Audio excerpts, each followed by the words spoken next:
If you have a website, then you have a reason for building it. And most of the time, you want to drive traffic to that site for them to take a particular action. And I want to talk exactly on how to do that with a call to action. So there's a few good things for making a quality call to action. So whether you want to book a call or you want your people to book a call, buy a book, schedule a demo, request a consultation, whatever, there's a few good things that all websites that I've seen do that embody a good call to action. So as an example, I pulled up Andy Elliott's website. For those who don't know, this is over $100 million company. Andy Elliott's a super famous guy, sales trainer. You come here and immediately, black background, big bold video, and you scroll down a little bit and you'll see these 3 yellow buttons, right? First, what I really like is that Andy Elliott makes these call to actions visible. Black background, yellow button. It's very obvious to see what he's doing here. Using the coloring of a button, super important for your call to actions. Using bold letters.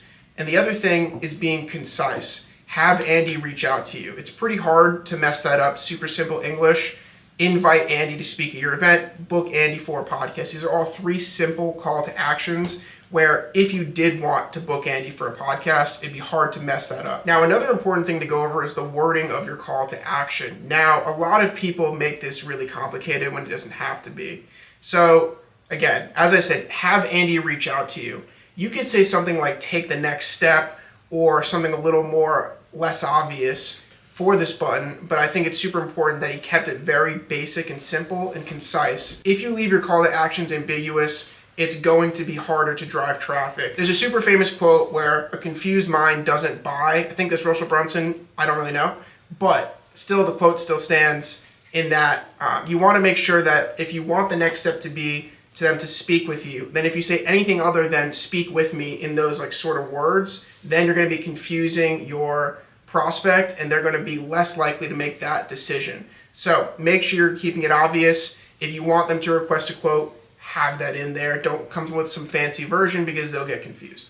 All right, so my background is more on the content side of things, and call to actions do span across multiple domains. People have been using them in newspapers, YouTube videos, advertisements when you're watching the Super Bowl, and then also on a website.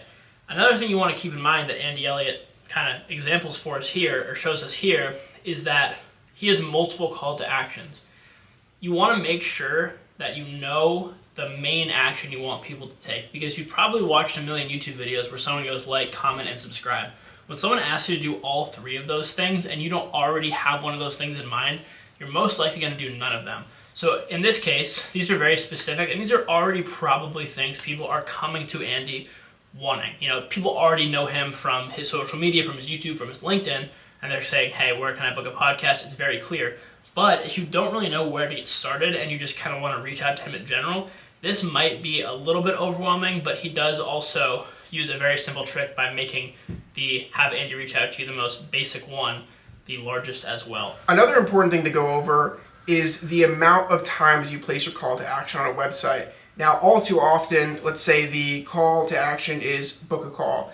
I'll see it displayed one time on the top right, and that's it. Now, if you wanted someone to buy or book a call, for example, do you think you'd have more of a chance if it's displayed once or 10 times on your website as an example?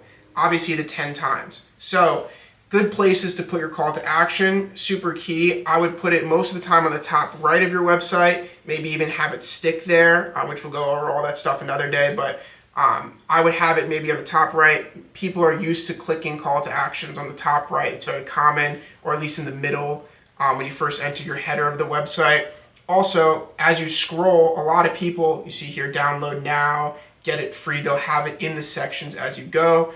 And then at the bottom, he didn't do it as much here, but I do recommend having stuff at the footer. A lot of the times people will click call to actions and different points like that on the bottom in the footer. So make sure to have your buttons there and have it as many times as one, design friendly as possible, but also user friendly. The main point here is to keep things clear and concise, because a lot of times people want to use clever language, they want to kind of get tricky with it, and overall the meta point that if you want to take away one thing is about call to actions is that keep it clear, keep it concise, and keep it simple. So I hope you guys learned something valuable about call to actions in today's video. If you did, I highly encourage you to subscribe, because we're going to be posting a lot more content about all the specifics of a website so that you can make more sales directly from your website, get more traffic and leads, all the good stuff there. And if you want a customized website completely done for you and you don't want to watch these videos and deal with all the hassle, feel free to reach out to us on either LinkedIn or Instagram at MainPixel or MainPX. We'd be happy to build one for you. So look forward to seeing you next time. Take care.